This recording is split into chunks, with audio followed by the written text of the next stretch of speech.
Olá, bem-vindos a mais um episódio do nosso podcast Podes Confiar.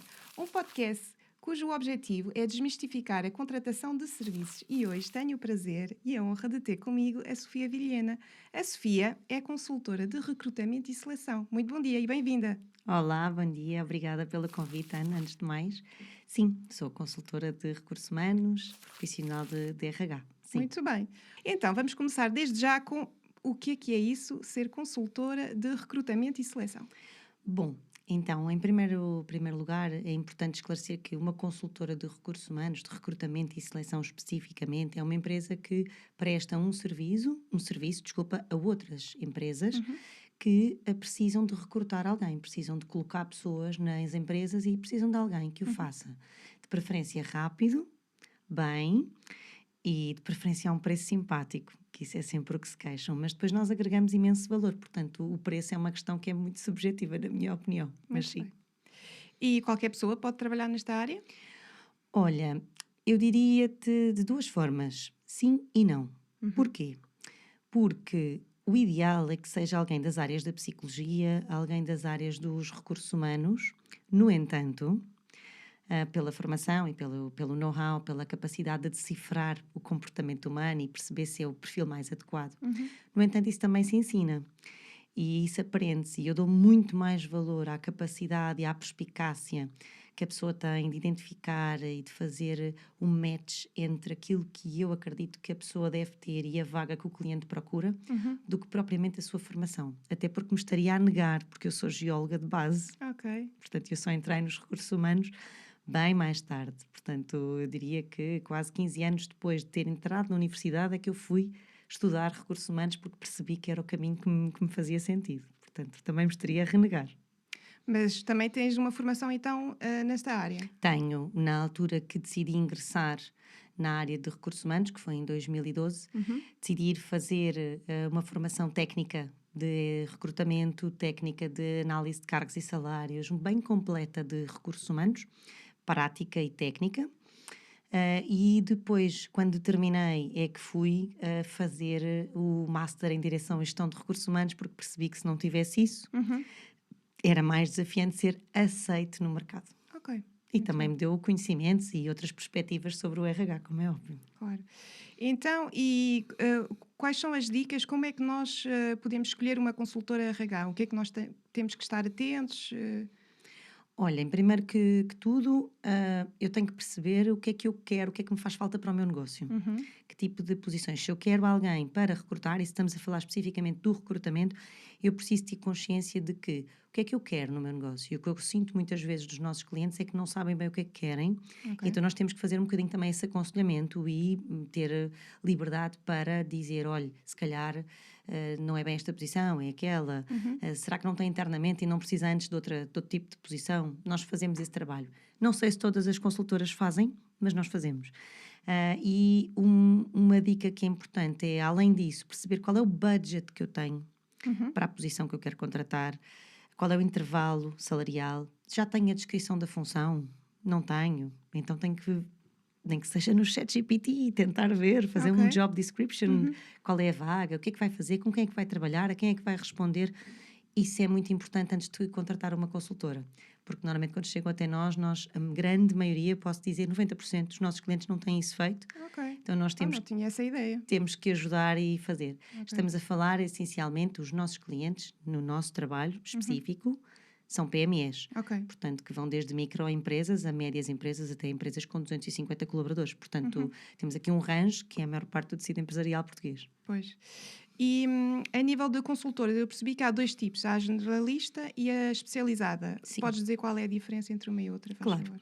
A generalista é aquela, como é o nosso caso, que atende vários tipos de posições completamente diferentes, desde cargos de operação a subchefias, cargos de chefias intermédias e até direção e CEOs, de todo o tipo de áreas. As específicas ou mais especializadas trabalham, por exemplo, só o IT. E então o que eles fazem é, eles só procuram e recrutam perfis de IT. Ok.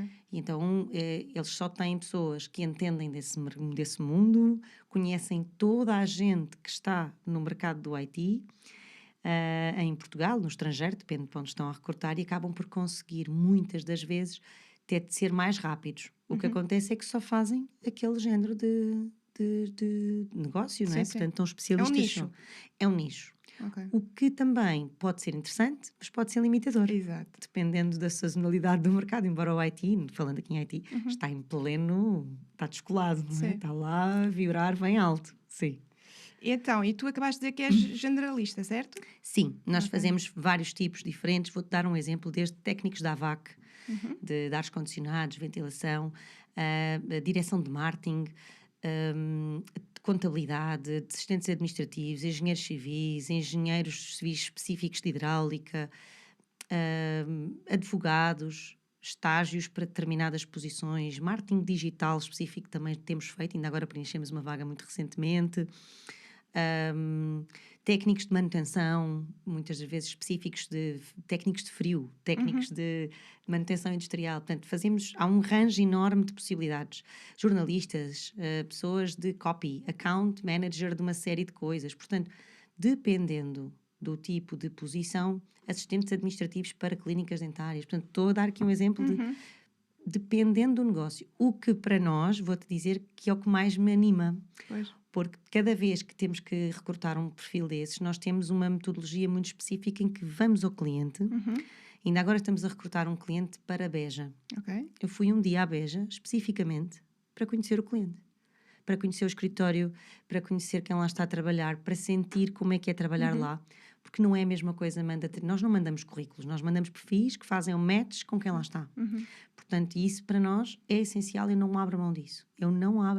Portanto, às vezes as específicas podem ser mais rápidas, mas podem não acertar de facto no comportamento e a velocidade às vezes é incompatível com este atendimento boutique, se quisermos aqui falar, que é o conhecer o cliente, sentir as necessidades do cliente, perceber o que é que realmente ele tem ali de necessidades, o que é que lhe faz falta.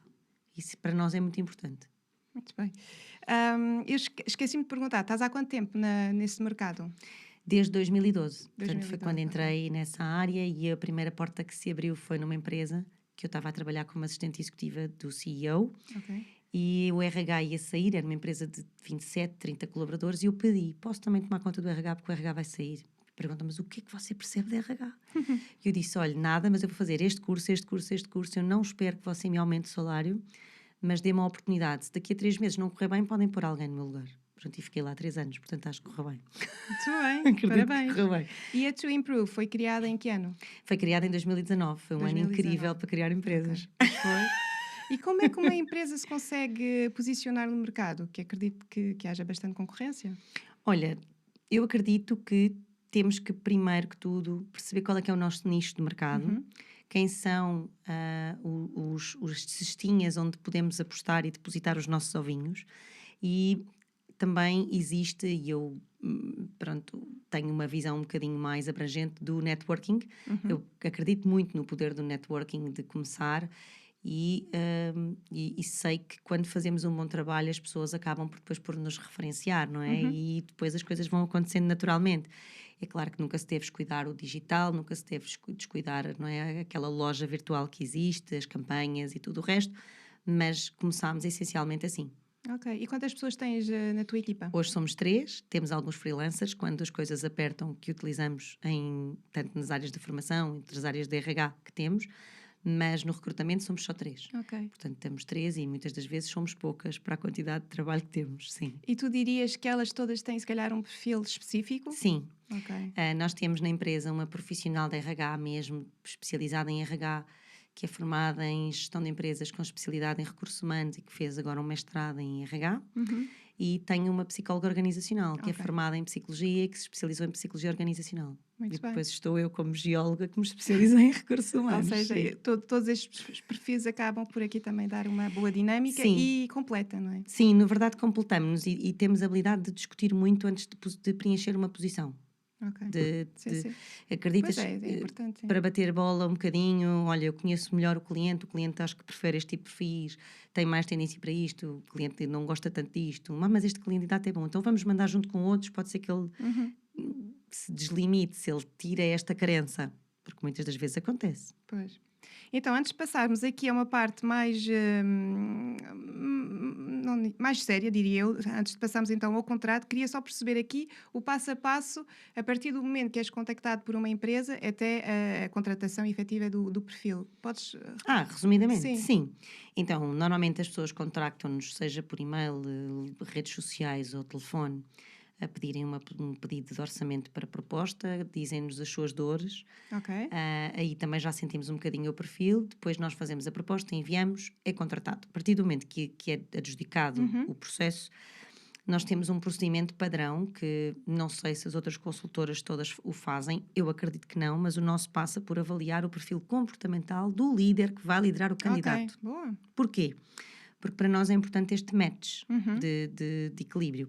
Então nós temos um assessment que enviamos ao cliente e dizemos, olha, quem liderar o candidato, gostaríamos que fizesse este perfil e até se puder fazer aos pares para nós percebermos como é que é a equipa, percebemos logo um bocadinho que tipo de personalidades é que tem ali para conseguir fazer esse match. Depois colocamos o anúncio entre vários canais, não vou agora fazer aqui publicidades porque não usamos sempre o mesmo. Depois publicamos, começamos também a sondar dentro do que já recrutámos, quem é que nós podemos repiscar que não tenha sido aceito num cliente, às vezes por incompatibilidade ou de horários ou de timings, mas que seja válido, para ganhar tempo. Fazemos as triagens telefónicas, fazem assessments comportamentais, desde inteligência emocional, de personalidade, de aptidões verbais e de línguas, dependendo das inglês fazemos sempre. Às vezes os clientes pedem espanhol, francês, alemão, depende das posições. Fazemos sempre um assessment validado para perceber e depois também a entrevista em algumas destas línguas quando é necessário. Testar. Sim, para testar. Depois de passar a etapa de entrevista de triagem, vai à entrevista presencial connosco. E depois dessa etapa elaboramos um relatório de perfil do candidato com os highlights, o CV, sem dar o nosso parecer, porque vemos que o cliente saiba que se lhe estamos a enviar é porque acreditamos que é válido, então nós não dizemos preferimos o A, o B ou o C, porque estamos a ser tendenciosos e isso não acho que seja nada positivo no recrutamento. Portanto, o cliente aqui vai entrevistar e vai perceber. Depois vai ao cliente e o cliente diz-nos, olha, gostei deste, não gostei deste por isto, olha, é este mas com mais isto, é aquela mas com menos aquilo, é este mas a ganhar um bocadinho menos. Pronto, e depois nós vamos tentando encaixar e tentar encontrar alguém e às vezes o cliente até se decide por ali porque chega à conclusão que aquilo que ele quer não existe. Ok. Ou não cabe no bolso. Portanto, depois aqui são escolhas. Ou não tem tempo, se calhar, de esperar mais. Ou não tem tempo de esperar mais. Nós até temos processos que às vezes se arrastam muito no tempo. E eu confesso que não é uma coisa que eu gosto muito, porque o nosso trabalho fica penhorado por imenso tempo e são muitas horas de trabalho que não se pagam. E o mercado vai evoluindo e se calhar a necessidade da própria empresa já não é a mesma. Sim, e perdemos candidatos muitas vezes no processo. Ixi, porque o cliente toma... Pois porque já não pode estar, as pessoas não podem estar à espera, não é? Sim. Então isso é uma coisa que acontece muitas vezes. Sim, sem dúvida. Ok, muito bem. E agora então queria falar sobre os contratos. Nomeadamente, lá está, então todos os clientes, os teus clientes têm que assinar um contrato? O que é que eles... Não? Não é obrigatório? É assim, juridicamente o que nós estamos aconselhadas pelo nosso advogado é que a partir do momento que eu envio a proposta com as condições e recebo um ok de acordo à proposta enviada, vamos iniciar, já configura um acordo. Ok. Então nós na proposta já temos as condições gerais, os termos, as garantias, tudo. Sim. Ok, sim. E nessa proposta ou nesse contrato, quais são as garantias que deveriam estar presentes num contrato? Pronto, vai depender muito do tipo de negócio. Se é uma vaga, e aqui estamos a pensar em recrutamento e seleção puro, e é uma posição para recrutar 1, 2, 3 vagas, 3 posições, depende, existe normalmente no contrato, o que é padrão é ter um preço indexado ao valor do salário do candidato. E aqui temos 2 cenários. Um preço do anual bruto do candidato, e aí o mercado anda entre os 10% e os 25% do valor anual bruto do candidato, com tudo o que ele vai ganhar num ano, desde bónus, subsídios, tudo. Ou também pode ser um valor, imagina, um salário e meio do candidato. E aí é o valor mês, salário bruto mensal e não o salário bruto anual. Portanto, aqui existem vários cenários. Depois há empresas que podem cobrar um retainer fee e tens um valor que normalmente até o percentual até pode ser menor se for com retainer fee, porque acaba por te dar ali uma garantia de que, olha, todo o tempo que tu vais a investir à partida, nós vamos fechar contigo. Ou não, ou ser só um success fee, Ok. e aí tudo o que o cliente vai, tudo o que nós vamos enviar, só vamos trabalhar e ganhar se for bem sucedido. Se não for, é um problema inteiramente nosso. Ok. Portanto, depende muito do tipo de empresas e dos negócios, e cada Isto empresa faz parte da negociação, não é? Porque se faz. calhar até se já conheces aquele cliente, vais deixar, ok, vai damos ao success fee. Quando é um primeiro cliente, se calhar estás... Depende, sim, arrisca-se ou não. E Exato. depois depende dos procedimentos e do tipo de vaga também. Vai depender do tipo de posição. Depois, o que é que tem que estar mais no contrato? Tem que estar as condições gerais, de quais são as nossas obrigações, o que é que nós temos que prover. Imagina, nós antes não colocávamos um limite para envio de candidatos. Era isso que eu te ia perguntar. E nós chegámos a enviar 25 candidatos a um cliente. Ok. Ok? Ou E seja, para tu mandares 25, quer dizer que se calhar entrevistaste... 200. Ok. Porquê é que eu estou a dizer 200? Nem que seja telefonicamente. Porquê? Porque normalmente existe uma regra, mais ou menos, de negócio que diz que aproveita-se 10% das candidaturas. Então, se tu recebes 100 vagas, Pois. tu aproveitas 10 candidatos. E desses 10 tu entrevistas e chegas à conclusão que só tens 2 válidos para o cliente. Ou porque não fala inglês, ou porque o salário cai fora do budget que o cliente tem disponível, ou porque não tem as competências técnicas todas necessárias e precisa desenvolver, então já é um júnior e não é um pleno para estar ali a meio caminho. Ou, enfim, por outros motivos. Então, o número de candidatos no contrato é importante ter. Nós começámos recentemente a colocar um limite máximo dos que enviamos, até porque às tantas isto arrasta-se por muito tempo e é até um desprestígio, não é? Sim. Portanto, e é claro que o ir ao cliente, o visitar o cliente, como eu disse há pouco, ajuda-nos Filtra. a filtrar. Ajuda-nos a conhecer melhor este atendimento mais boutique, a conhecer. Nem todas as empresas trabalham dessa forma. E aí cada um no seu negócio faz a sua escolha. Nós não abrimos mão de ir ao cliente, de conhecer, de visitar instalações, de ver face to face. Para nós é muito importante. Mesmo muito importante. Outra coisa que tem que estar no contrato é os nossos deveres, o que é que nós devemos fazer, portanto, listar todos os deveres que devemos enviar candidatos já pré-selecionados, que temos que cumprir todas as questões. Depois a questão da confidencialidade também é muito importante, porque normalmente nem todas as vagas são publicadas internamente nas empresas. Imagina, vagas de substituição de alguém que não está com uma boa performance. Eu não vou anunciar internamente que estou a abrir uma posição daquelas. Pois. É constrangedor. Claro. Ou até eu posso fazer de forma indireta e falar com alguém e dizer, olha, se abrir uma posição neste departamento, tu por acaso terias interesse? Mas aí quando há um RH ativo, ou um dono de negócio, um empreendedor ativo, que conhece bem a sua equipa. De outra forma, eu não recomendo. Porquê? Porque se eu estou a fazer uma substituição, eu posso melindrar a pessoa que lá está e até isto pode-me pôr em maus lençóis. Sim.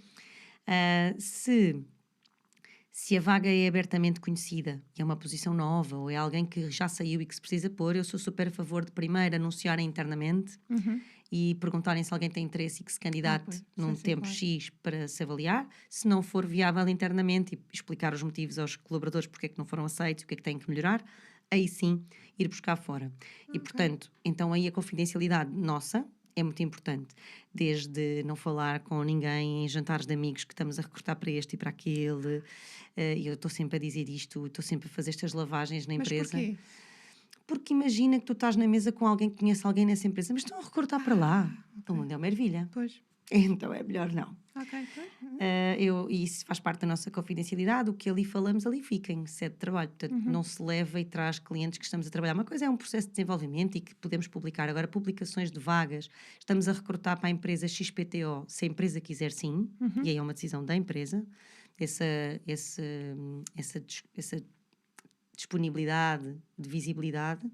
E depois a outra questão que também é muito importante é com os candidatos, a confidencialidade. Portanto, nós temos não só no contrato a confidencialidade de que não passamos ao cliente quem ele é, quem os candidatos são, telefones, e-mails, e tentamos ao máximo quebrar proteger-nos. E a data de nascimento também é confidencial É ou não? assim, hoje em dia, segundo o RGPD, há uma série de coisas que, como quem nos envia o currículo é o candidato que decide o que é que ele quer partilhar.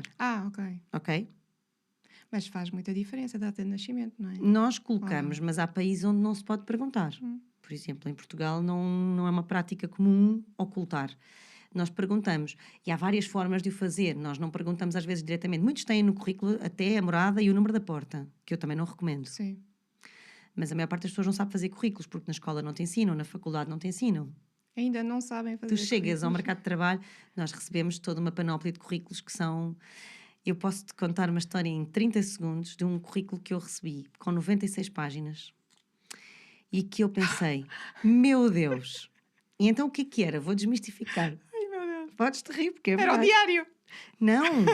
Era um currículo que na realidade tinha 4 páginas, mas era um único PDF. E quando tu abrias e vias 96 páginas, o que é que tu pensas? Eu não vou ler isto. Pois. Não tens tempo. Nós passamos 30 segundos em cima de cada CV. Eu não quero desanimar as pessoas, mas é 30 segundos, ok. média. Eu não passo mais do que 30 segundos no CV. Eu leio na diagonal, vejo as highlights, vale a pena telefonar, não vale a pena telefonar. É assim. Portanto, ou está apelativo, estruturado, organizado e tem as keywords do que realmente ele quer ser encontrado. Ou então eu não tenho tempo. Porque eu estou ativamente à procura entre ligar, o candidato poder falar, marcar a entrevista, fazer os assessments, ele responder-me, eu triar, voltar a marcar a entrevista presencial. Todas estas etapas de qualidade do serviço, se eu não sou rápida, isto derrapa-me logo uma semana. Pois. Uma semana pode ser crucial para perder um candidato.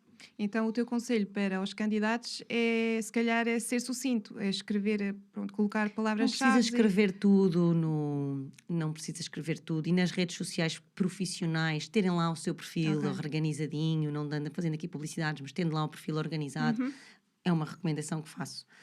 Uma coisa também que eu recomendo no contrato estar são os direitos, portanto, que temos, os nossos deveres, a confidencialidade, as formas de pagamento, a garantia. E a garantia aqui, muitas empresas têm, nestas áreas de consultoras, têm o devolução parcial ou total do valor caso o candidato saia por ele próprio. Outras vezes têm, como é o nosso caso, garantia de substituição. Portanto, Ok. durante 90 dias o candidato está na empresa, é claro, exceto se o cliente não cumpriu aquilo que estava prometido e o candidato nos liga e nós tanto ligamos ao candidato como ao cliente a saber como é que está a correr. Portanto, nós vamos vamos auscultando um lado e outro. Como é que está a correr? Está a correr bem? Sim, está a corresponder.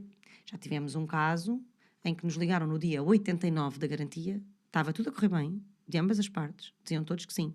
No dia 89 ligaram e disseram-nos: olha, a pessoa vai-se embora amanhã, não quer ficar, e agora vocês têm que substituir rápido.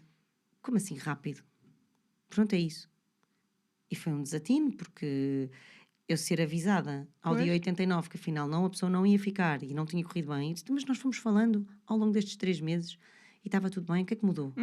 Não, eu sempre achei que não era a pessoa. E eu, então porquê é que não nos disse? Podia-nos ter avisado. Olha, nós estamos a testar, mas precisamos da sua colaboração. Portanto, a garantia é importante. E vai depender da empresa. Nós trabalhamos com a garantia de substituição, porque o que me interessa é um cliente bem servido. Não é ficar-lhe com o total ou parcial, devolver o parcial do dinheiro, Pois. fico com o dinheiro do cliente Claro, e não cumprir sim, a minha sim, missão. sim. Isso não faz parte dos nossos valores. Ok. Às vezes há uma cláusula que tem a ver com a exclusividade. Tu és a favor ou não dessa cláusula? Não sou a favor. Não sou a favor e até contra nós posso falar, não é? Mas eu acredito que ao trabalharmos com exclusividade, por um lado, tem o lado positivo, tu teres uma empresa que está focadíssima em encontrar e trabalhar para ti. Mas nós já estamos, porque nós só vamos ganhar, Pois, efetivamente, exato. se Tem a nós ver com o substituirmos. success fee. Yeah. A exclusividade, por um lado, tem esse lado positivo. De outra forma, ela também tem um peso que pode ditar que mais ninguém do mercado que tenha currículos, que tenha indicações, possa ajudar-te.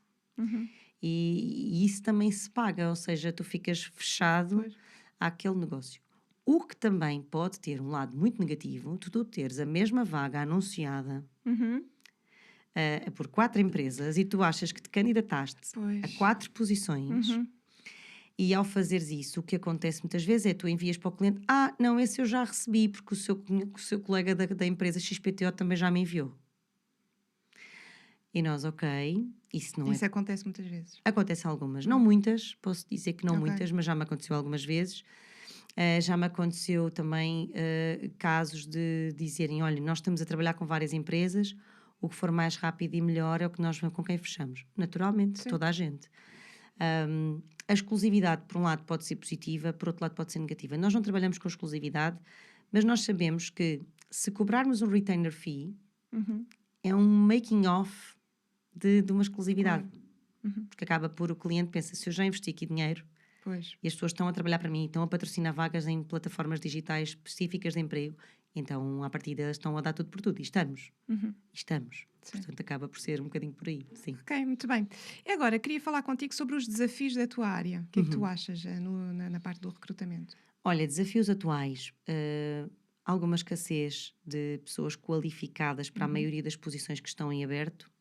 Algum preconceito com nacionalidades estrangeiras. Ok. Isso aí eu não vou dizer, não, os clientes não têm. Têm sim. E nós muitas das vezes deparamos-nos com pessoas extremamente válidas, mas porque existe um estigma e um preconceito com aquela nacionalidade não se contratam e nós não podemos colocar isso no anúncio, mas nós muitas das vezes quando estamos a recrutar temos essa atenção e entrevistamos à mesma Ok. e muitas das vezes mandamos à mesma ao cliente. Pois, claro. Se achas que é válido... Sim, porque te estamos a mandar porque acreditamos que tem as competências para e nós temos a crença de que não é porque um fez que são todos assim. Claro, claro que sim. Portanto, há sempre boas e más pessoas e profissionais em todas as nacionalidades, em todos os territórios de norte a sul do planeta. O planeta é colorido e, portanto, eu tento ao máximo, faz parte também um bocadinho desta minha missão, educar pedagogicamente os nossos clientes e mostrar-lhes um bocadinho o quanto eles podem ganhar em quebrar estas crenças. Muito bem. E dirias que os salários também acaba por ser um desafio na tua área? Sim, O valor do salário? sim, dependendo do tipo de posição, sim. Muitas das vezes, e ultimamente nos últimos anos, os nossos salários mínimos subiram muito. Então, o que é que aconteceu? O salário mínimo subiu, incrível, mas as outras posições não subiram. Então, o que acontece é que ficámos ali esmagados num intervalo. E muitas das vezes quer-se pagar um salário a uma pessoa menor do que um estagiário recebe naquela função, porque os estágios promovidos pelo governo têm patamares pré-definidos, não podes pagar menos que aquele valor, e ainda bem. Portanto, faz com que algumas empresas, e aqui estou a falar das PMEs, especialmente as pequenas e as microempresas, sofrem muito com isto porque não têm capacidade, porque os encargos são grandes por ter colaboradores e não têm às vezes capacidade, por mais incentivos que existam, não têm muitas das vezes capacidade de pagar salários mais atraentes. Alguns não querem, e não vou estar aqui a fazer um filme incrível a dizer, não, há uns que não querem mesmo. Há outros que até têm formas de o fazer e até têm pacotes de benefícios que podem ser atraentes, que isso ajuda na fidelização dos talentos. Eu não gosto nada da palavra retenção, nada. Sou super contra a palavra retenção. A palavra retenção no dicionário, se fores consultar, é super negativa. Eu quando penso em retenção de líquidos, penso em reter, penso numa barragem a reter água, que tem um impacto, penso numa retenção de uma barreira e não gosto. Então... Eu acredito que para ser positivo e para que as pessoas queiram trabalhar comigo, elas não querem dizer eu estou-te a reter, és um talento e eu vou-te reter. Quem é que quer ser retido numa relação, numa profissão, numa empresa? Não, eu quero ser fidelizado, eu quero ser impulsionado, eu quero ser desenvolvido. Nós estamos a apostar em ti. Portanto, eu prefiro muito mais a expressão aposta de talentos, desenvolvimento de talentos, fidelização de talentos do que retenção. Portanto, um dos desafios que estamos a encontrar na nossa área também é esse. Algumas empresas têm dificuldade porque as novas gerações valorizam muito as experiências e são curiosos e então gostam de estar um ano contigo e daqui a um ano e meio querem estar noutro lugar e dali a um ano e meio querem estar noutro lugar porque querem beber de várias fontes e isso é algo que está a ser muito comum e que para algumas gerações como a minha e mais velhas pode causar algum desconforto. Eu já não tenho muito essa crença. Eu encaro as empresas como um comboio em que tu entras numa estação e o comboio leva-te. Evoluís. Tu és o maquinista e tu vais evoluindo nas carruagens e decides sair noutra piadeira e decidiste sair e o comboio vai continuar. E o que interessa é o que tu contribuíste e o que tu trouxeste e levaste de lá e para lá. Portanto, é esta troca.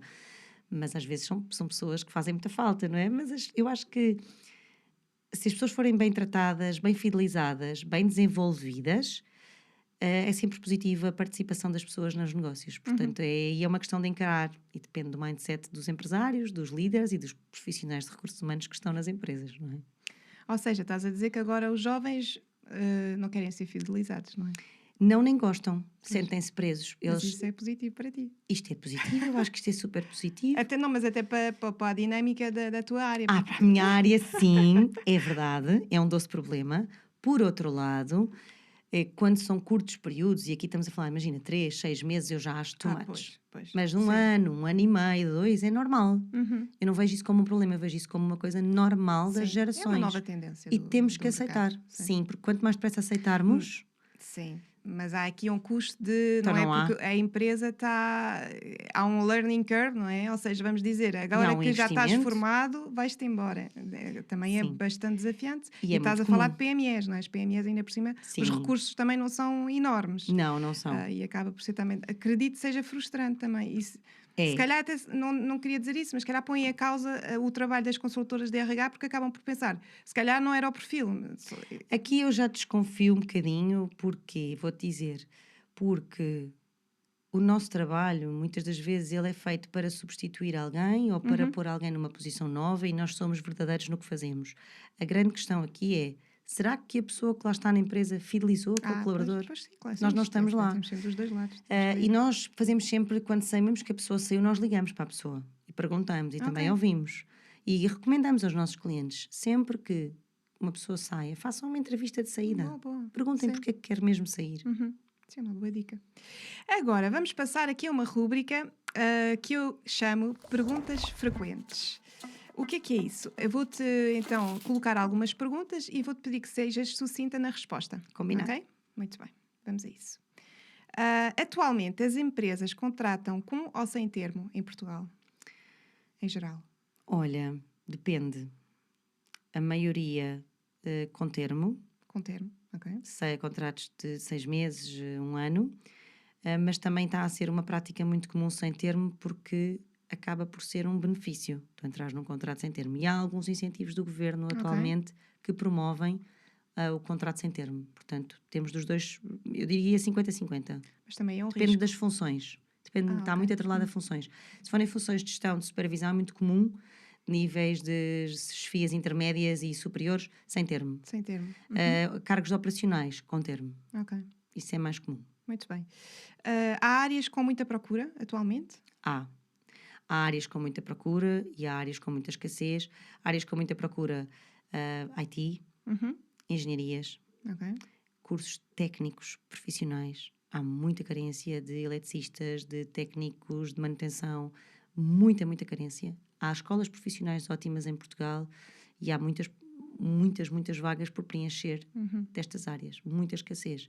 Também há muita escassez de profissionais que queiram trabalhar na área da saúde, na área da hotelaria, da restauração e há muita procura por pessoas que aceitem estes desafios nestes ramos, muitos. E tu dirias que ao haver muita procura faz aumentar o salário ou não? Sim, sem dúvida, como a lei da oferta e da procura, mas também a competitividade por benefícios. O nosso employer branding, não é, enquanto empresa, vai ditar se eu sou uma empresa desejada para trabalhar com. Será que as pessoas querem trabalhar connosco? E se querem, mandam-nos currículos, candidaturas espontâneas. Nós estamos visíveis, nós somos apetecíveis. Nós somos uma marca de desejo para se trabalhar. As pessoas querem ter o nosso nome no currículo. E são conselhos que nós normalmente damos aos nossos clientes porque é super importante terem consciência se de facto são uma marca desejada ou são uma marca non grata. Não é? Porque também se queimam marcas. Claro, mas isso eles têm que trabalhar então o digital, não é? E o interno, a cultura organizacional. Exato, ok. É muito importante, porque as pessoas quando saem do trabalho e não estão felizes e estão com alguém, o que é que elas dizem? Estou farto de lá, quero-me ir embora, não gosto de lá estar, é mais do mesmo, já vi este filme, sobrevivo, não quero, isto ouve-se tanto, e é muito triste, não é? E pensar que há posições mesmo desafiantes e que são de alto desgaste, mas há outras posições que poderiam ser tão incríveis se o líder tivesse desperto para isso e formado para isso a nível de inteligência emocional. Ok. Agora, um tema que é a semana há 4 dias. Sim. Qual é a tua opinião? Olha, a semana há 4 dias, eu sou a favor. A única coisa que eu tenho receio é que, em termos de produtividade em Portugal, eu não acredito que a mentalidade portuguesa esteja tão preparada para esse nível de produtividade, porque a semana de 4 dias exige produtividade, o que seria em 5 fazer em 4. Ok. Então exige compromisso, exige disciplina, e eu não sei até que ponto é que a grande maioria, e perdoem-me quem está a ouvir, mas é aquilo que eu sinto, que as pessoas têm uma máxima de produtividade, como eu vivi, por exemplo, em algumas situações da minha vida em que a produtividade ditava a regra e se não fosse produtiva, adeus.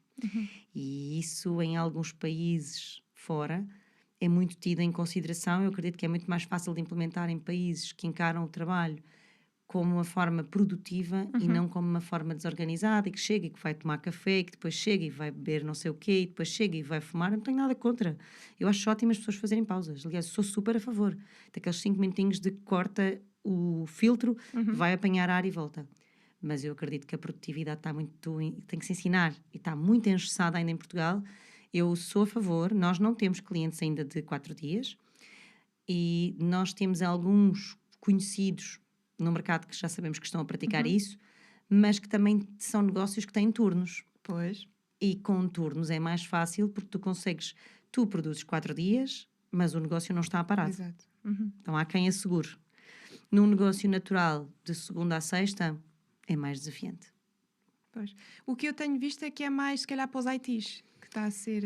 Sim, é uma tendência mais comum, é mais prático e mais fácil de aceitar e também fábricas, por exemplo, conhecemos há pouco tempo num evento uma empresa que faz isso, que é uma fábrica, que é uma empresa da área da saúde e que, como tem laboratórios, tem turnos desfasados e, portanto, conseguem dar este benefício dos 4 dias. É altamente produtivo para quem está. Quando eu encaro que eu vou ter de dar o meu máximo de segunda à quinta ou de terça à sexta ou os que for, é uma máxima muito incrível. Claro. Mas tem que haver um grande compromisso. Sim. Não sei até que ponto é que nós estamos nesse nível de maturidade de trabalho. Tenho sérias Uma dúvidas. curiosidade. Ao trabalhar 4 dias, não vou ter tendência de arranjar outro emprego para preencher os outros 3 dias? Não sei. Por acaso nunca tinha pensado nisso. Mas Com salários tão baixos e com encargos tão elevados em Portugal... Sim, mas também num dia, o que é que tu poderás fazer? mas quem diz um, diz o depois acaba por Os trabalhar o outros fim 3, de semana. pois. Sim. Não. Muito bem. Agora, tinha aqui uma dúvida. Sobre... achas que há um período do ano em que há mais recrutamento? Sim. Há um período do ano em que naturalmente há mais e há menos. Vou-te dizer já o que há menos. Boa. Agosto é um mês que ninguém quer fazer nada em área de RH, nem de formação, nem de coisa nenhuma. Dezembro, são 2 meses onde não acontece muito. Depois, onde é que há muito? Setembro há imensa procura, que são as resolutivas do setembro. Agora é que vamos bater meta até ao fim do ano, vamos contratar alguém. Janeiro e fevereiro há muita procura também, e até abril. São meses de muita procura pelo nosso tipo de trabalho. Muita procura. Para não só depois também formarem e darem tempo àquela curva de aprendizagem para que a pessoa depois consiga crescer e desenvolver-se, sem dúvida. Ok, interessante. Uma curiosidade aqui um bocado mais tabu. Tu que estás no recrutamento e que tens acesso aqui aos valores dos vencimentos, tens visto homens a receber mais que as mulheres? Não. Não? Não tenho. Isso foi uma das perguntas que já me fizeram várias vezes. Não vejo. Eu vejo é que cada vez mais há mulheres a candidatar-se a posições que são desempenhadas por homens. Ainda há pouco tempo até dissemos isso a um cliente. Olha, candidatou-se aqui uma mulher, nós achamos-la super válida, podemos colocá-la no processo, está de acordo? Sim, sim. E seguiu o processo, depois a própria pessoa é que não quis ser recrutada, portanto desistiu do processo, não foi porque o cliente não quis. Eu vou-te ser honesta, há posições em que nós temos clientes que nos pedem que não sejam determinados géneros pelo tipo de função, ou porque a mulher é melhor nisto e tem mais inteligência emocional para lidar com este tipo de situações, ou porque, imagina, na área da saúde, muitas das vezes sentem que algumas mulheres têm um lado mais maternal ou de cuidado em algumas funções e então sentem-se mais confortáveis com uma mulher, embora eu já tenha visto que há homens a fazer o mesmo, portanto. Mas isto é uma tendência de género, não é? Uma predisposição genética, diria-lhe assim. Sim. Não vejo essa questão. O que vejo é que cada vez mais há mulheres a ocupar posições que homens só eram ocupadas por homens antigamente. E hoje eu vejo que isso está muito aberto no mercado, não vejo grandes desafios. Eu acredito que há setores onde se calhar isso possa acontecer, como a banca, a parte se calhar até... Eu acho que já nem na aviação, porque eu já conheço muitos casos de mulheres que são piloto, que antes eram só feitos por homens e já há mais de 20 anos que se vê inúmeras mulheres a pilotar aviões. Portanto, eu não sei até que ponto é que isso já não valorizou, não mudou e até que não seja já mais um mito do que outra coisa. Boa. Muito bem. Agora, então, passamos então a outra rúbrica que tem a ver com as tendências do mercado e o quanto a tua área evoluiu. Tenho aqui o primeiro ponto que tem a ver com o teletrabalho. O teletrabalho foi um dado que posso-te dizer que antes da pandemia eu já o fazia. Ok. Eu já o fazia porque, como fundei a empresa, não fui logo ter escritório, eu trabalhava de casa. Sim. Quando mudei de país, que morei uns anos fora, também trabalhava em alguns momentos de casa. E é claro que a pandemia veio acelerar, veio ser um catalisador para permitir que isto fosse possível. Sou muito a favor do teletrabalho em determinadas funções. Há outras em que eu sei, tu sabes, que são humanamente impossíveis, não é? Sim. Não tem que ser mesmo fisicamente, não dá para fazer. E isso é um diferencial num processo de recrutamento. Quando nós anunciamos uma vaga que é híbrida, em que pode ter uma parte de teletrabalho, uma parte presencial, nós sabemos que as pessoas estão muito mais apetecíveis. Há ali um employer branding que cresce naquela vaga e que fica muito apetecível. Ainda por cima posso trabalhar um ou outro dia de casa. E eu noto que isso é um benefício gigantesco que uma empresa pode dar a um colaborador. E tens notado que os teus clientes aderem a isso cada vez mais? Aderiram muito na época da pandemia, por questões Tiveram. naturais, claro, foi imposto. Depois, alguns clientes que nós temos que já são um bocadinho, se calhar, mais conservadores ou mais clássicos, preferem que toda a gente volte para o trabalho e acabe a conversa, ponto. E outros permaneceram nesta questão do híbrido e têm-se mantido. E surgiram muitos negócios depois disso baseados nesta questão, não é? Até pela mobilidade, Eu não acredito que a produtividade tem que ter microgestão. Eu não acredito na microgestão, eu acredito na macrogestão. Sim. Só que para isso eu tenho que dotar as pessoas de competências para fazerem para fazerem a sua gestão. Portanto, ela é necessária em algum tipo de cargos, só que eu tenho que responsabilizar, a desenvolver colaboradores, e nem sempre o líder tem estas competências de desenvolver, nem quer, nem sabe, nunca foi ensinado. Portanto, há aqui algumas questões que são dúbias.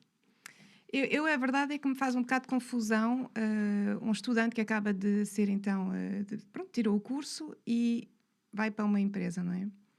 Ou seja, como é que ele consegue... eu lembro quando eu entrei na primeira empresa, há a coesão de equipa, é a aprendizagem, até para a learning curve, há aqui emoções também, não é? Claro. Eu dou-me melhor com este colega ou aquilo, ou este vai-me perdoar certas coisas, que se calhar não há mais frieza, porque lá está, o contexto equipa, coesão, fisicamente, estar presente, é diferente. Eu faz muita confusão como é que um jovem entra numa empresa pela primeira vez e sente o ADN da empresa, como é que, não é? Aqui, para mim, é um bocado estranho. Aqui o RH tem um papel muito importante e aqui apela-se para os desenvolvimentos dos processos de onboarding. Como é que está desenhado um onboarding? O onboarding, por mais que o cargo seja híbrido ou 100% teletrabalho, deve ser feito presencialmente. Okay? Eu conheço empresas em que não o fazem. É claro que os resultados podem não ser tão rápidos, porque a cultura organizacional não se passa tanto, não se dissemina tanto, não é? Estás entre meetings e não estás lá a viver o dia-a-dia, a sentir como é que a empresa vive e respira. E o que eu tenho como máxima é muito importante nos processos de onboarding estarem bem definidos e que o onboarding seja muito humano, muito presencial, muito bem estruturado, muito bem pensado, porque é no onboarding que a pessoa define: eu quero ficar aqui mais um tempo. Exato. Ou isto foi um flop e venderam-me gato por lebre na vaga e nas entrevistas prometeram-me mundos e fundos e agora não estão a cumprir. Isto às vezes também se ouve. Então tu aconselhas às empresas reorganizar esse tal onboarding, não é? Sim. Porque não podemos manter o onboarding que tínhamos antes da pandemia. Não. De todo. O onboarding tem que ser estruturado, tem que ter uma parte em e-learning, tem que ter uma parte presencial, tem que haver team engagement, e esse team engagement é conseguido presencialmente, é conseguido com o líder das equipas. Se eu vou liderar uma equipa, como é que eu não a conheço fisicamente, não é? Pode acontecer, e há casos de pessoas que assumem posições, e então no IT isto é muito comum, à distância, e ficam à distância. Mas não venham dizer que é o mesmo envolvimento, porque humanamente não é, e nós vemos isso nas entrevistas. Quando nós entrevistamos umas triagens e depois chamamos a pessoa ao vivo, há imensa imagem, há imensa informação do body language que se perde, da forma de andar, da forma de se vestir, da forma de comer. Como assim comer? Sim, porque nós devemos almoçar com pessoas, não é? Devemos tomar momentos de partilha em que somos seres humanos. Claro. E são momentos que se perdem muita informação. Portanto, eu acredito que o onboarding deve privilegiar, mesmo sendo uma vaga teletrabalho ou híbrida, deve privilegiar um presencial e depois gradualmente ter este distanciamento. Muito bem. Falámos então do modelo híbrido e vou então passar aqui às novas tecnologias, porque é graças a elas que nós conseguimos fazer então esse modelo. Tem um impacto, queria também abordar a inteligência artificial. É algo que já se usa na tua área? Muito. Como é que eu te posso transferir isto assim sem chocar? Normalmente nós fazemos as triagens, nós, no nosso caso particular, utilizamos ferramentas digitais pagas para o fazer. Okay? Temos softwares que pagamos para fazer o recrutamento. Okay. Estes softwares hoje já permitem, de acordo, e já se fazia antes da inteligência artificial estar definida, mas agora muito mais, de acordo com a descrição da vaga, o anúncio e as competências para a função, as responsabilidades e tudo mais, ele, através da inteligência artificial, neste programa que nós usamos, ele consegue fazer um match entre a descrição e pôr uma estrelinha a dizer este candidato está mais apto do que aquele. Okay. Porque encontramos aqui keywords, académica, enfim, uma série de coisas, e nós vamos rapidamente triar aqueles que fazem mais rápido o match. Então, nós vamos começar por esses. Ganhamos tempo? Ganhamos. Já há ferramentas também pagas para o recrutamento, para que uma fase inicial seja feita toda artificialmente. Okay. Eu ainda não tive acesso, sei que é feito, não utilizei ainda. Sei que em empresas muito grandes, de consultoras muito grandes, isto pode ser uma coisa muito importante e ganham um imenso tempo, claro que sim. Tenho algumas dificuldades porque às vezes há pessoas que são muito boas no que fazem e são muito más a fazer currículos.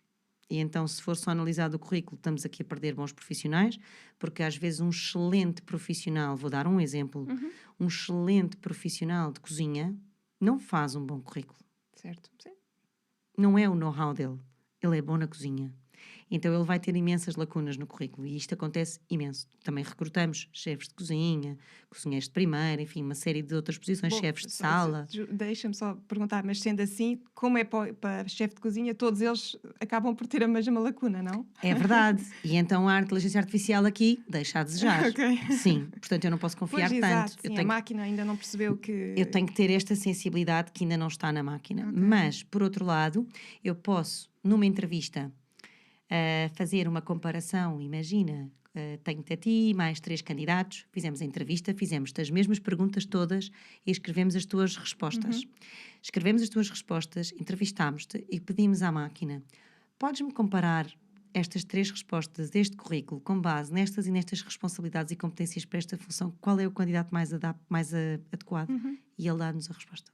Ele dá-nos, imagina... E tu concordas? Muitas das vezes sim. Boa. Nós damos eles dão a pontuação 26 para este candidato, 32 para aquele e 22 para aquele candidato. Então nós já sabemos qual é que é o favorito. Qual é que é o grande desafio? É que nós estamos a falar de pessoas que vão ser geridas e trabalhar e interagir com outras pessoas. Portanto, o santo, como eu costumo brincar, tem que conversar. O meu santo tem que conversar com o teu. Então, quando vão para as entrevistas com o cliente, e é por isso que nós não damos a nossa opinião, a menos que nos peçam especificamente em consultoria, queremos que avalie este candidato e nos dê a sua opinião, isso é uma coisa específica, não é um processo de recrutamento feito por nós de A a Z, nós não podemos acreditar que os meus valores são exatamente os mesmos e, segundo a minha visão, e eu não estou lá de facto a viver e a sentir o negócio, que aquele cliente precisa exatamente daquele candidato. Eu acredito que sim. Mas quando ele entrevista diz, não, já tivemos aqui um assim, ótimo, com este perfil, e correu super mal por isto, isto e isto. Isto para nós é muita sabedoria. Pois claro. E é importante. Sim. Não nos tinha dito isso. Portanto, dependendo dos tipos de perfis, daí nós fazermos este match entre o perfil do candidato e o perfil de quem vai liderar. Para nós conseguirmos ao máximo tentar perceber os valores. Imagina, um cargo que é preciso ser muito flexível. E a pessoa, e eu pergunto-lhe na entrevista, se lhe pedissem para fazer alguma coisa que é contra os seus valores, como procederia? Nunca faço. Aliás, esse foi o motivo pelo qual eu saí da última empresa. A flexibilidade não mora aqui. Claro. Não está em questão os valores. Ele não faz. E então, e se... Não faço. Não faço nada contra os meus valores. Quantas vezes eu já fiz coisas contra os meus valores, mas porque a empresa me pediu e não era ilegal. Porque se for ilegal, aí é outra questão. Claro, claro. Mas pronto, e nós temos que ter esta capacidade. A máquina ainda não tem esta capacidade. Eu acredito que vai ter.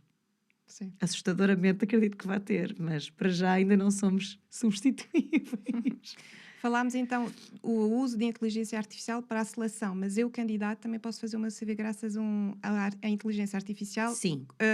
Ou seja, entrego o task job, não é? E a máquina diz, olha, o teu CV é isso. Sim. Também sim. não é bom para vocês, não é? Porque... Eu prefiro. Vou-te dizer porquê. Se ele tiver o espírito crítico que é necessário para criar, a máquina vai-me dar estruturadamente aquilo que eu vou procurar como informação. Desde que seja verdade o que lá está, desde que tenha lá as competências reais que a pessoa tem, sim. Se não tiver, não. Mas também tu notas, né? Na entrevista vais perceber. Na entrevista validamos. Pois. O exemplo, hoje em dia, os dos testes de inglês. Nós já começámos a duvidar porque já recebemos resultados em que deu-nos, imagina, um C2 em inglês, quase proficiency, e vamos para a entrevista e perguntamos, bom, olha, então vamos agora, a partir de agora vamos fazer uma parte da entrevista em inglês, como também tem um nível de inglês que nos deu no assessment de um C2, acredito que esteja super fluente, e nós começamos a perguntar em inglês e a pessoa responde-nos em português. E a partir daí a conversa acaba ali, a entrevista acaba ali, não é? Portanto, a pessoa mentiu e estava escrito o job description em inglês, tem que falar inglês 99% do tempo, portanto a mentira paga-se muito caro no recrutamento. Portanto, quanto mais depressa nós identificarmos essas lacunas, eu acredito que a inteligência artificial pode nos ajudar muito nisso. Mas esta entrevista que é presencial nunca vai ser substituída. Eu não abro mão, sim. Tá bem, para já ainda não. Olha, muito obrigada. Temos aqui uma última rúbrica que eu chamo Desconfias ou Confias? Ok. Para que é que serve a rúbrica? Nós tivemos aqui a ver vários assuntos, deste muitas dicas e muito obrigada desde já. Eu gostava aqui de desafiar os nossos ouvintes para ver se eles ouviram bem e apontaram. E vou então ler-te aqui umas frases e tu vais-me dizer, na tua opinião, desconfias ou confias nessa empresa. Então, vamos a isso. Uma consultora RH propõe serviços de coaching de carreira, preparação de currículos ou outro serviço de valor agregado que são oferecidos por uma taxa. Confias ou desconfias? Confio porque é comum e nós fazemos isso. Nós tanto trabalhamos para empresas como também temos candidatos que nos pedem para os preparar para. E essa preparação não é maquilhagem, não é vender um candidato pelo que ele não é. É assim dar-lhe forças, ele autoconhecer-se, perceber quais são os talentos que ele tem, como é que ele pode encontrar estratégias para se valorizar e não se barrar no ato da entrevista, porque muitos candidatos vêm muito nervosos às entrevistas. Muito nervosos. Quem nunca? Muito nervosos. Então, se querem muita posição, muitas das vezes custa-lhes imenso em 30 minutos, 20 minutos, mostrarem o que valem. Sim. Não é fácil. E não é uma coisa que se faça com muita frequência, não é? A menos quando andas à procura de emprego. E, portanto, a partir do momento em que tens esse desafio, é desconfortável para a grande maioria das pessoas. Então, nós temos esse serviço e nós não misturamos. Ou seja, se nós prepararmos um candidato, eu acho que deve ser de confiar. Porque se nós prepararmos um candidato, é porque nós reconhecemos nele e indicamos a um cliente, é porque nós reconhecemos nele vantagens. Nós não vamos dizer, olha, diga isto que é mentira numa entrevista. Não, quer dizer... Eu não fazia ideia que vocês também podiam preparar os candidatos. Acho que isto é muito interessante para os ouvintes saberem que, lá está, nem sempre é fácil encarar uma entrevista, mas que há empresas que ajudam, preparam. Muitas das vezes há empresas que nos contratam para outplacement, que é o nome que se dá a esta função, que é preparar alguém que vai sair de uma empresa, mas vamos ajudá-lo a recolocá-lo no mercado de trabalho. Então esse trabalho é feito, tem ali um trabalho de 4 semanas em que fazemos uma série de etapas e há empresas que só fazem isso, que fazem este trabalho muito bem feito. Muito bem. Então vamos a outra frase. Uma empresa que faz a cobrança de taxas ao candidato, por exemplo, uma taxa de inscrição ou mesmo a colocação desse candidato. Desconfia 100%. Não é suposto uma empresa pedir um valor para o candidato ser colocado. Se ele só vai fazer o processo de recrutamento e seleção, não. Jamais. Então, e tu confias numa empresa que oferece garantias de substituição ou reembolso parcial ou total? Sim. Isso mostra transparência e mostra que nós estamos a dar o nosso melhor e que se houver algum problema estamos aqui para repor. Então, e diz-me agora se tu confias numa empresa que diz ao candidato certos conselhos para que a sua candidatura seja validada pelo cliente. Pergunta difícil. Vou explicar porque é que estou a dizer isto. Sim. Há aqui 2 caminhos. Um caminho, eu quero forçar aquela candidatura, sou super contra, desconfia. Ok. Outro caminho, eu estou a dar um conselho a um candidato, conhecendo o cliente e sei que é a pessoa ideal. Ok. Aqui, ok, confia. Posso-te citar um exemplo meu. A determinada altura na minha vida eu estava a tentar engravidar, não estava à procura de emprego, trabalhava como RH in company numa empresa que estimo muito e que me dou ainda muito bem com muita gente daquela empresa. E a determinada altura, uma professora minha de recursos humanos, que eu tinha feito o curso técnico de recursos humanos, ligou-me e disse-me: temos aqui uma posição incrível para ti. E eu disse: a sério? Sim. E eu fui à primeira entrevista com ela e disse-lhe: olha, mas eu não estou à procura de emprego porque eu estou a tentar engravidar do meu segundo filho e até acho um pouco desonesto. Imagina que agora estou a tentar e tu arranjas-me esta posição e eu estou grávida, quer dizer, Sim. eu já vou entrar como o iogurte, com prazo de validade. Portanto, eu acho que se calhar não é ético, não é? Eu Sim. ponho-me do outro lado do cliente, porque o RH é o braço direito do cliente. É o braço direito do cliente, quer dizer, é o braço direito do CEO, é o braço direito do diretor-geral. E nós temos que ter visão de dono. Mesmo sendo colaboradores, temos que ter visão de dono. E ela aconselhou-me e disse-me assim: mas olha, não estás? Eu disse: não, mas estou a tentar e posso estar a qualquer momento. Dito e feito, naquelas 2 semanas em que decorreu o processo, eu já estava grávida e descobri. E lembro-me que descobri num domingo e eu estava louca. Eu não sabia se estava feliz, se estava triste, porque eram mixed feelings. Então liguei-lhe à tarde e disse-lhe: olha, sei que é domingo, mas eu acabei de descobrir que estou grávida. Claro que ainda tudo pode acontecer, mas eu não acho idóneo continuar no processo sem o cliente saber. Eu tinha ido à entrevista com ela e tinha corrido bem, com o parceiro dela, e depois eu ia ao cliente porque eu ia ficar em outsourcing no cliente. E ela disse-me: olha, vamos fazer assim, tu vais à mesma entrevista, vamos deixar a pessoa se interessar ou não por ti, genuinamente, independentemente da tua condição. Portanto, isto foi preparar-me. Claro.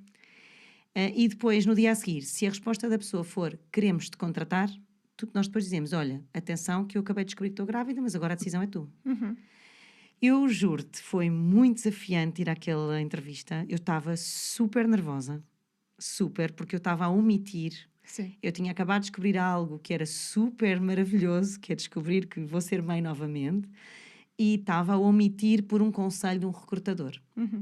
Mas o propósito era bom, porque se calhar se eu dissesse que estava grávida já nem iria à entrevista. Certo. E depois eu fui, fiz o que ela disse no dia a seguir. Ela ligou-me e disse-me: olha, estou aqui com a pessoa tal, querias contar-nos alguma coisa? Disse: sim, eu queria dizer que descobri no domingo que aconteceu isto e achei que não era idóneo vocês não saberem. E disseram: não há problema nenhum, nós vamos apresentar-te à mesma ao cliente. Eu fui ao cliente, o cliente já sabia também, contámos ao cliente, contrataram-me à mesma. Portanto, eu acredito que muitas das vezes nós temos crenças que nos impedem. Portanto, se o recrutador te disser confia ou desconfia, depende se é para uma coisa positiva. Se for para mentir, não. Se for para omitir por uma boa causa, eu já tenho as minhas reservas, depende. Eu sou muito verdadeira e muito transparente, mas e talvez tenha sofrido muito por isso naquele processo. Mas com o limite de que a seguir eu poderia e deveria dizer a minha verdade, sim, aí eu não me importo. E às vezes fazemos-lo aos candidatos quando sentimos que é algo dessa natureza, mas têm que ser candidatos válidos. Se não forem válidos, não. Se não forem válidos, não, jamais. Desconfia. Desconfia. Muito bem. Olha, muito obrigada, Sofia. Obrigada eu. Foi um prazer, aprendemos imenso. Espero que os ouvintes também, não tenho dúvidas nisso. Dizer-vos que então, para a semana há mais, teremos mais uma área que nós iremos então explorar e desmistificar. Dizer-te a ti muito obrigada. Obrigada a nós. E teremos então, como sempre, o nosso podcast está disponível no canal YouTube da Creatina Digital. Iremos também inserir os contactos da Sofia Vilhena da To Improve, caso tenham mais dúvidas ou tenham aqui um processo a decorrer de recrutamento. Por que Sim, não? claro. Obrigada a todos. Tchau. Até para a semana.